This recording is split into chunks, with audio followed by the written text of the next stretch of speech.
Are you a Christian living in or around Sydney, Canberra or Melbourne who is concerned by the seemingly rapid decline of Christianity in Australia? If so, I have a message for you. I talk to people like you all the time. People who feel like they're walking on eggshells around their colleagues, around their classmates, even sometimes around their family and their friends. People who don't know what to do on Wear It Purple Day or whether to put their personal pronouns in their email signatures at work. People who are concerned about their children and their grandchildren going to school and getting a stiff dose of gender ideology and who knows what else. People who look at these high-profile cases of cancel culture playing out in the media around them and they just wonder to what extent they could be next. Do you ever wonder what is the best way to remain faithful to Christ in all of these situations and more in the face of general rising opposition?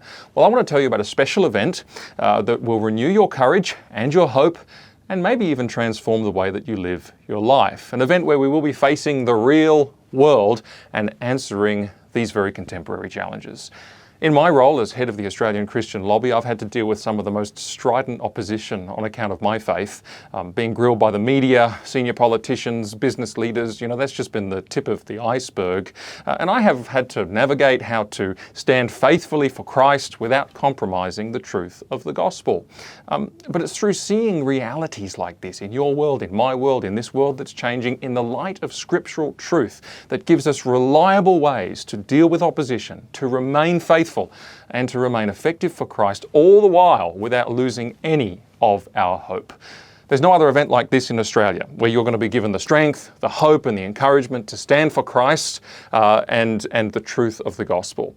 The event is part of our Truth of It Live series. It's called Babylon. You'll be joining with thousands of Christians who want to set their eyes on God and grow in their strength for days like these. Now, you could muddle on by yourself, isolated and at times, and maybe even often, uncertain about how to respond when challenged in your faith, or you could spend one night with thousands of believers getting the confidence, the conviction, and the clarity that you need to serve God in these times. Now, don't just take my word for it. I'm speaking enthusiastically because I know that what I'm saying is correct, but hear it from others. We did the Truth of It Live events around many states in Australia, as many as we could in light of the pandemic in 2021.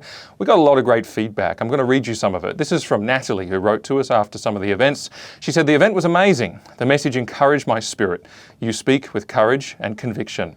Sue and Paul wrote to us saying, "Thank you very much for speaking about issues that everyone else is too afraid to touch. Thank you for your courage. Courage is infectious." And I think that is so true.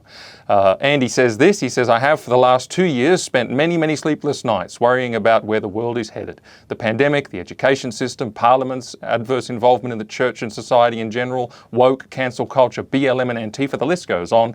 Now, after my evening dose of world depressing news, I put on one of your podcasts and then go off to sleep thinking of the journey our Lord has set before us and how to rise to it." That's such a great testimonial there, and it captures really what these events are all about. These are powerful testimonies about how God has used the Truth of It Live events to give people hope and to give them courage. So don't miss the unique opportunity to grow stronger in your faith and learn how to stand strong in a hostile culture. I really do hope to see you there, and I know it's going to be a blessing.